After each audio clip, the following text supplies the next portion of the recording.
चलिए नया chapter start करते हैं।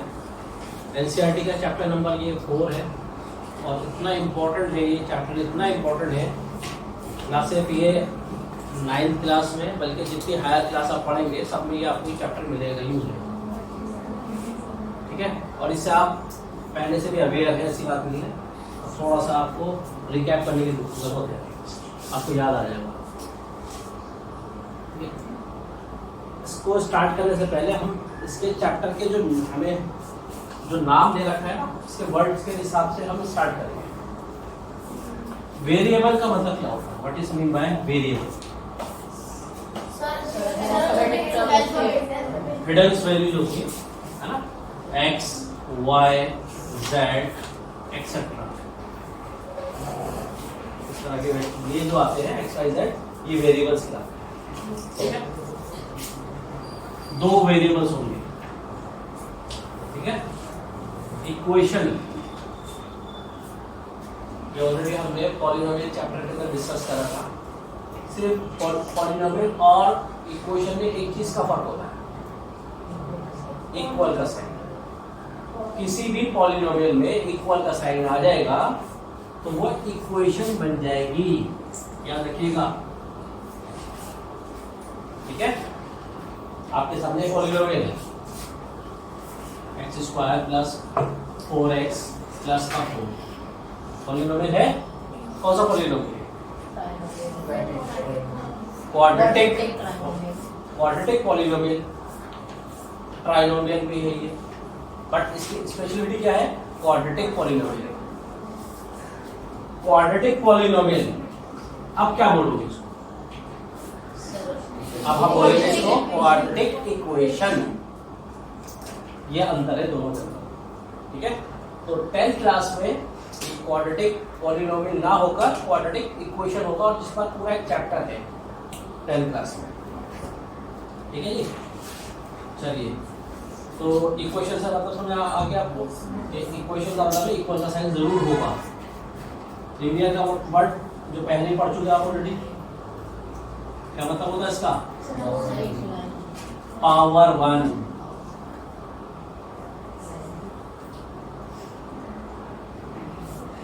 सबसे पहला पॉलिनोमियल कौन सा पढ़ा था पावर के हिसाब से हमने? वो तो टर्म के हिसाब से था। एक पावर वाले को क्या बोलते थे हम? ये तो वर्ड है या कोई दूसरा वर्ड है? वर्ड तो यही है ना। तो इससे क्या पता चलता है कि ऐसी इक्वेशन, अब पूरे में कंपाइल करके समझा रहा हूं, ऐसी इक्वेशन जिसमें दो वेरिएबल होंगे और दोनों की दोनों वेरिएबल पे पावर 1 होगी, तो different variables like ax plus by plus c equals to 0। ये इसका एग्जाम्पल, ठीक है। अब a b c क्या है? a b and c are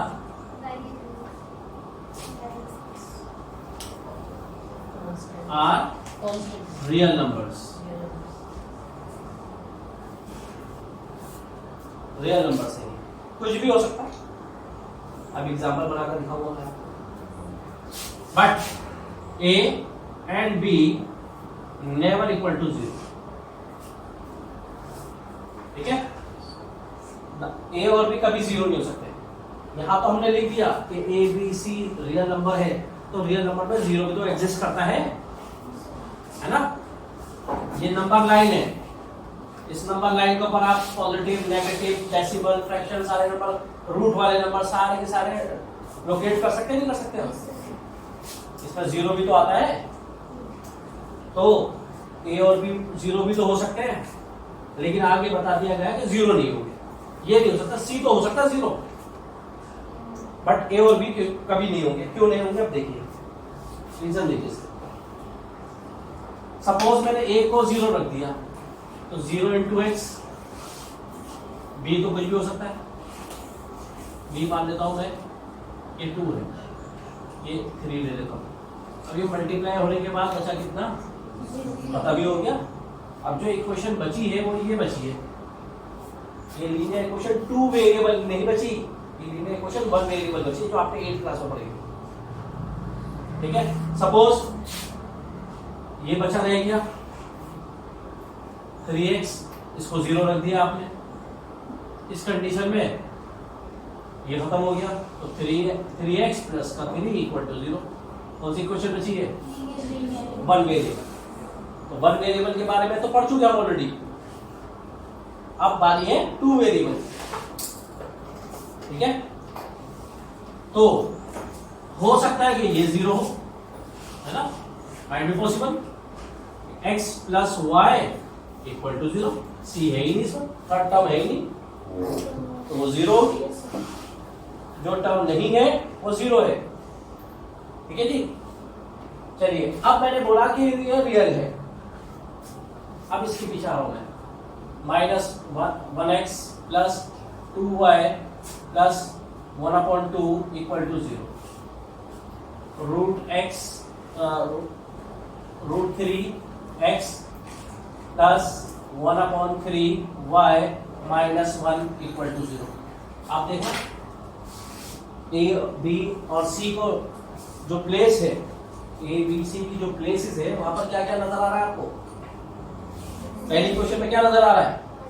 -1। अच्छा, -1 माइनस का साइन तो नजर आएगा, 1 कभी नहीं होगा।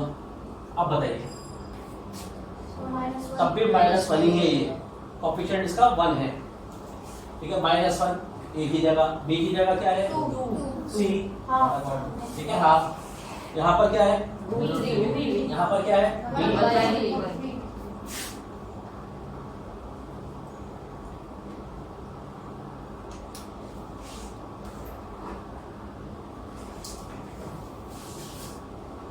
क्या प्लेसेस है? ए क्या है, बी क्या है, सी क्या है ना? तो कहने का मतलब क्या था, इस वर्ड के पीछे जा रहा हूं, real numbers A B C तीनों के तीनों रियल हो सकते हैं, और रियल में सारे के सारे एग्जिस्ट करते हैं।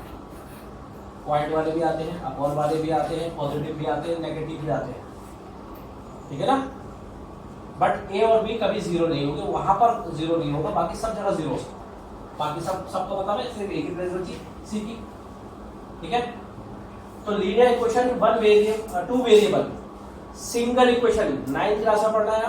Linear equation 2 variable 2 equations 10th class में पढ़ेंगे। ठीक है, linear equation 2 variable with 3 variable 3 equation के साथ 11th में पढ़ेंगे।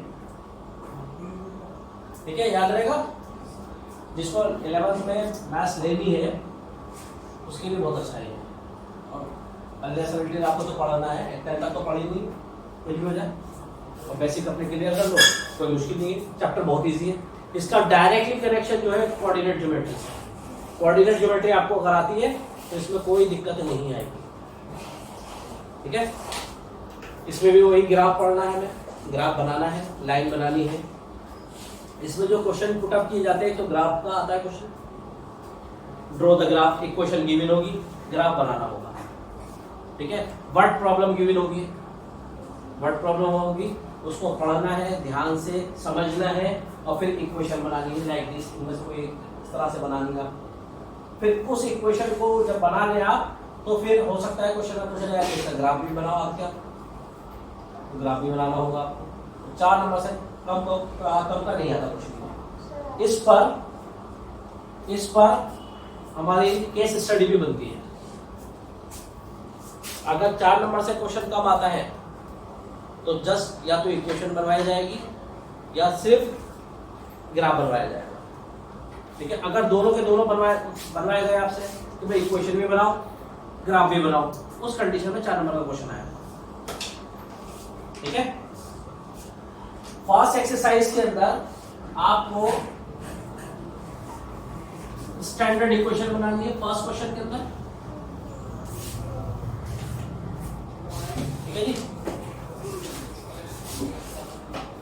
4.1 का सेकंड क्वेश्चन देखिए। आप पहले सेकंड क्वेश्चन देखिए, फिर बाद में आइए first question. 2x exercise 4.1 question number 2 plus 3y equal to 9.35 बार 35 बार। इन्होंने क्या बोला है क्वेश्चन, ध्यान से पहले पढ़ लेंगे हम। Express the following question in the form of this, in the form of this, यानी आपको जो इक्वेशन दे रखी ना ax plus by plus c equal to 0, पहले ऐसे बनाओ, फिर a b c की वैल्यू बताओ। क्वेश्चन में आगे बोला है and indicates the value of a b and c in each case। ठीक है जी, तो a b तो यहां पर है, हमें इक्वल टू 0 लेकर आना है। इक्वल टू 0 लाने के लिए पहले शून्य लेकर आ जाओ। माइनस का 9.35 बार इक्वल टू 0। ए क्या है 2, बी क्या है 3, ठीक है, सी क्या है माइनस 9.35 बार। अगर माइनस का साइन किसी के साथ भी है तो उसको हम इग्नोर नहीं कर सकते, याद रखिएगा।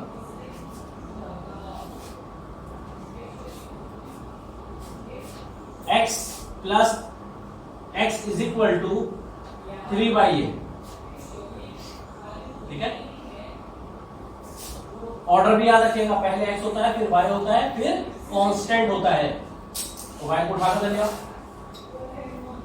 x minus 3y equal to 0। अब यहाँ पर a तो है, b है, क्या नहीं है c, तो हम c की जगह क्या लिख सकते हैं प्लस 0 इक्वल टू 0, है ना। पहले स्टैंडर्ड बनाना है, बना दीजिए। अब a b c बता दो। a क्या है 1, b क्या है -3, c क्या है 0। ठीक है जी, एनी कंफ्यूजन? फर्स्ट क्वेश्चन देखिए क्या है, बाकी सारे पार्ट हो जाएंगे आपसे। पहले क्वेश्चन बना दिया देना, जो नहीं होगा, सपोज अगर क्वेश्चन ये है x इज इक्वल टू 1 -1 या 1, पहला काम क्या करेंगे, इसको उठाकर देने करेंगे। और क्या नहीं है इसमें, y नहीं है, तो हम उसको किस तरह लिखेंगे 0y प्लस 1 इक्वल टू 0, ठीक है। y नहीं था, और मतलब y नहीं है तो उसका मतलब b 0 होगा, तभी तो गायब है वो, अभी समझाया क्या था मैंने। तो a क्या है इसमें 1, b क्या है 0 और c क्या है 1, ठीक है। और हो सकता है y इक्वल टू -1/2 या प्लस से ले लो। क्या नहीं है इसमें x नहीं है, x नहीं है तो इसका मतलब है a की जगह 0 होगा, तो 0x प्लस y, इसको उठा कर ले आओ, माइनस का 1/2 हो गया इक्वल टू 0। अब a b c क्या है 0, 1 और -1/2, ठीक है। इक्वेशन को पहले स्टैंडर्ड बनाना है, और ये हमेशा दिमाग में रखना, हमेशा हमेशा। आज की बात नहीं कर रहा मैं, 9th क्लास की बात नहीं कर रहा, 10th class, 11th class, 12th class, equation यही है, ठीक है। फर्स्ट क्वेश्चन देखिए अब इसका। क्वेश्चन नंबर फर्स्ट में बोला गया है the cost of the notebook is twice the cost of pen. Notebook की कीमत दुगनी है पेन से। Write the linear equation in 2 variable to represent this situation. इस प्रॉब्लम को इस तरह से लीनियर इक्वेशन में हम रिप्रेजेंट कर सकते हैं। क्वेश्चन नंबर 1 मैंने लेट करा, let the cost of notebook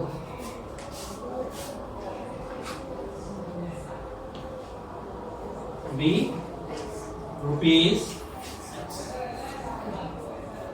ठीक है जी। कॉस्ट की बात है तो रुपीज ही होगी।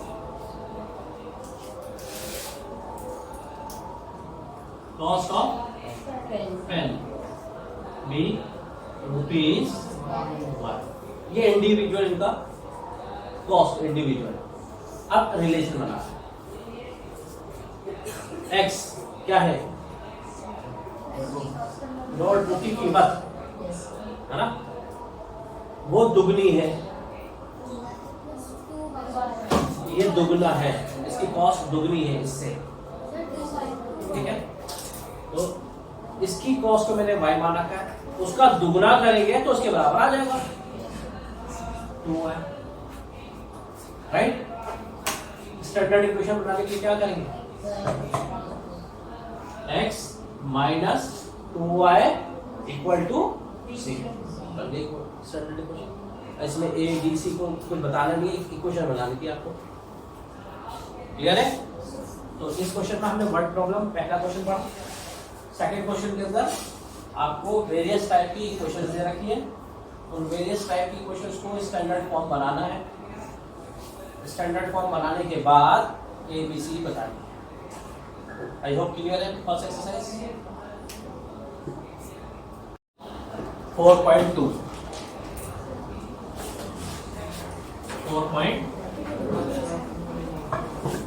ठीक है जी।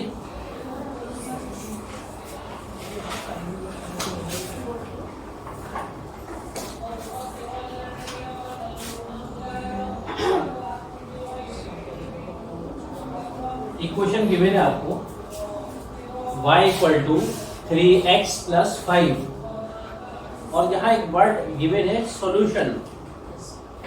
सॉल्यूशन का मतलब है कि हम इसके कितना आंसर निकाल सकते हैं इस इक्वेशन से। वो होते हैं, मैं हमेशा याद रखिएगा, एज्यूमिंग वैल्यू। आप अपने मन में x को या y को कुछ भी मान, अब ये बनी बनाई इक्वेशन दे रखी है, ठीक है।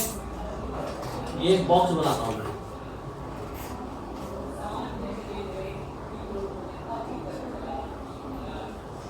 ये जो बॉक्सेस बन रहे हैं ये सॉल्यूशन है, राइट। मैंने x की जगह 0 रखा, क्या आंसर आएगा, अकेला 5 बच गया।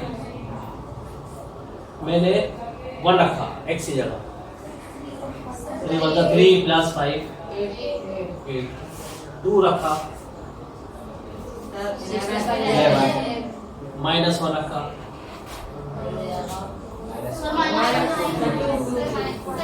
प्लस का 2, माइनस का 2 रखा, माइनस 1, क्योंकि माइनस 6 आ जाएगा, माइनस 6 प्लस 5 माइनस 1 होता है। अब ये मुझे ये बताइए, क्या मैं सिर्फ इतनी ही वैल्यू रख सकता हूँ, कितनी रख सकता हूँ, इनफाइनाइट वैल्यूज रख सकता हूँ, इनफाइनाइट आंसर आते जाएंगे, चाहे वो पॉजिटिव आए, चाहे नेगेटिव आए, चाहे पॉइंट में आए, चाहे अपॉन में आए, आते जाएंगे ना। ऐसा तो नहीं रुक जाएंगे, ऐसा हो ही नहीं सकता। तो अगर मैं आपसे पूछूं भाई इस इक्वेशन के कितने सॉल्यूशन है, फर्स्ट क्वेश्चन देख लीजिए।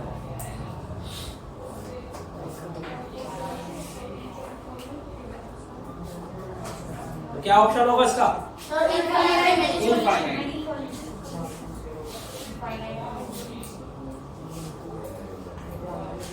Second question, right 4 solution for each of the following questions.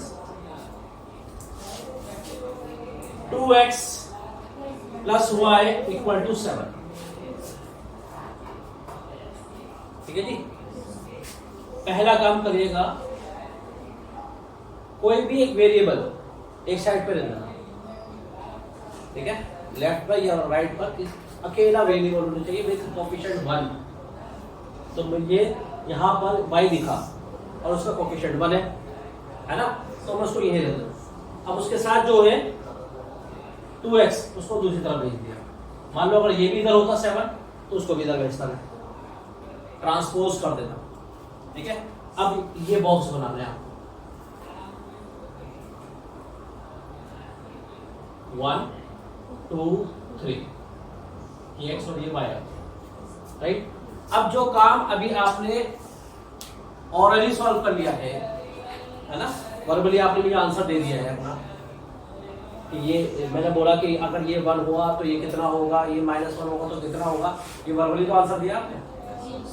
अब ये प्रेजेंट करना है, ठीक है, बाकायदा पूरी तरह से। अब देख लीजिए, let x is equal to 0, 4 values रखनी है आपको अलग अलग। y इक्वल टू 7 -2 इंटू 0, क्या आंसर आया? 7। ये रिप्रेजेंट करके दिखाया आपने, 0 रखा 7 आंसर आया, right. Let x is equal to 1, y equal to 7 -2 into 1, 7 - 2 which is equal to 5, ठीक है जी। तो 1 रखने पर 5 आंसर। और बताइए क्या रखूं, आपके कहने पर रखूं, माइनस का रखूं। Let x is equal to -1, y equal to 7 -2 into -1, या तो मल्टीप्लाई का साइन बनाएगा इन दोनों के बीच में, या ब्रैकेट बनाएगा। अगर जल्दबाजी में आपने ब्रैकेट नहीं बनाया, मल्टीप्लाई का साइन नहीं बनाया, तो क्या समझा जाएगा? ये 7 में से -2 भी हो रहा है, -1 भी हो रहा है, तो आप क्या बोलोगे? 4 में 4, ये तो माना जाएगा। Yes sir. गलती खुद करो, इल्जाम दूसरे पे लगाओ, पेपर बदल के साथ चेक कर रहे हैं मैडम ने। माइनस माइनस ठीक है जी, और बताइए, एक आंसर और, एक वैल्यू और, -1 रखने पर 9। चलिए माइनस कहीं रखूंगा मैं, रीजन है उसका बताना, अभी बताता हूँ। लेट x इक्वल टू -2,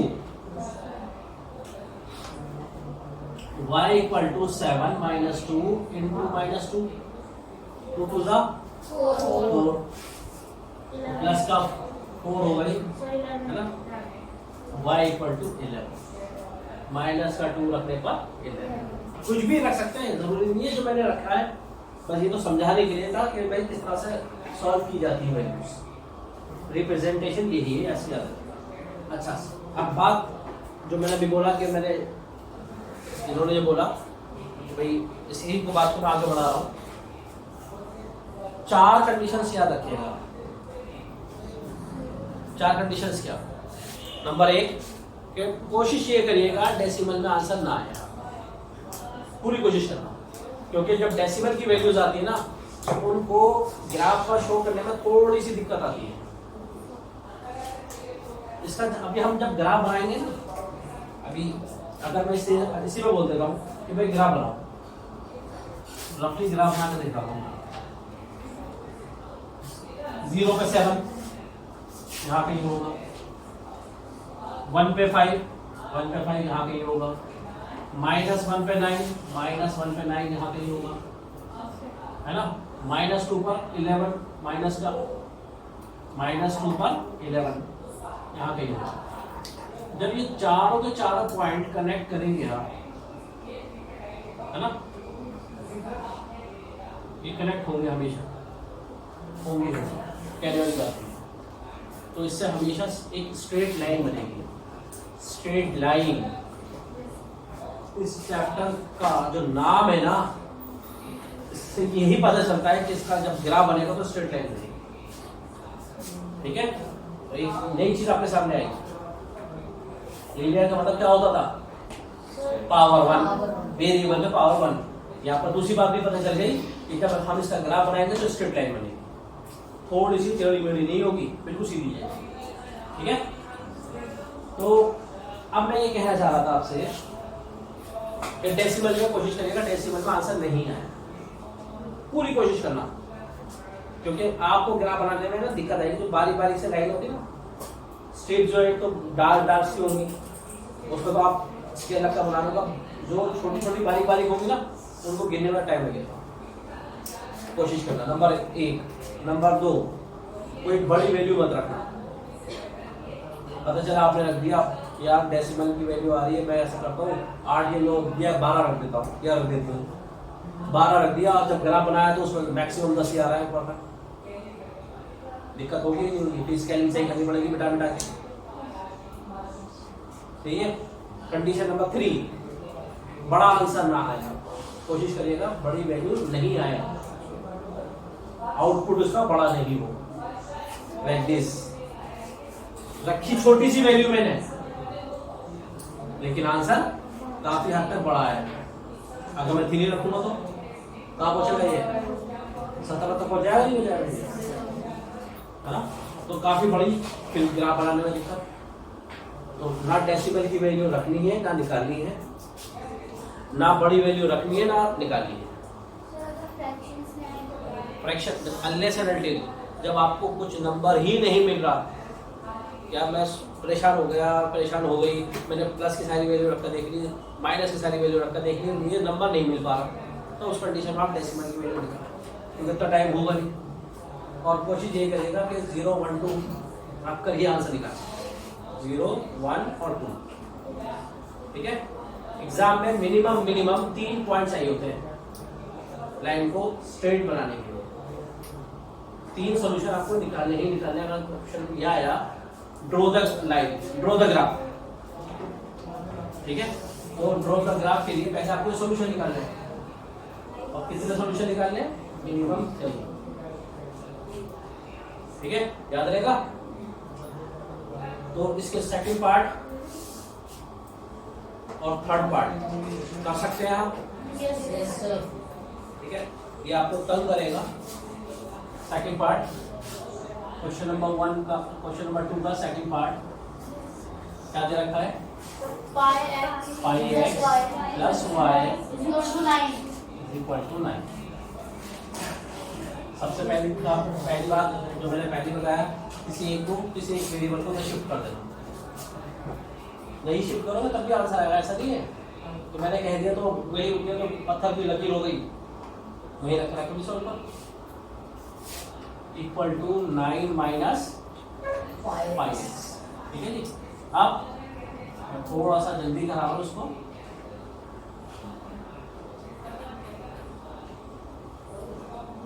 बाकी आप प्रॉपर तौर पर सॉल्व करेंगे। तो 0 रखने पे क्या आएगा जी? पाई खत्म हो जाएगा, 9 ही बचा। 1 रखने पे क्या आएगा? 1 रखेंगे तो पाई 1 का पाई, तो 9 माइनस पाई बचेगा 2, माइनस 2 पाई, माइनस का 1 भी रखकर देख लो, तो 9 माइनस माइनस प्लस हो जाएगा, तो पाई में ही आंसर छोड़ना है। और पाई में क्यों आंसर छोड़ना है? क्योंकि क्वेश्चन में गिवन नहीं है कि पाई हम क्या ले, 22/7 ले या 3.14 ले। जब तक गिवन ना हो अपने पास से दिमाग ना लगाना, जो है वही छोड़ देना। ठीक है जी, चलिए।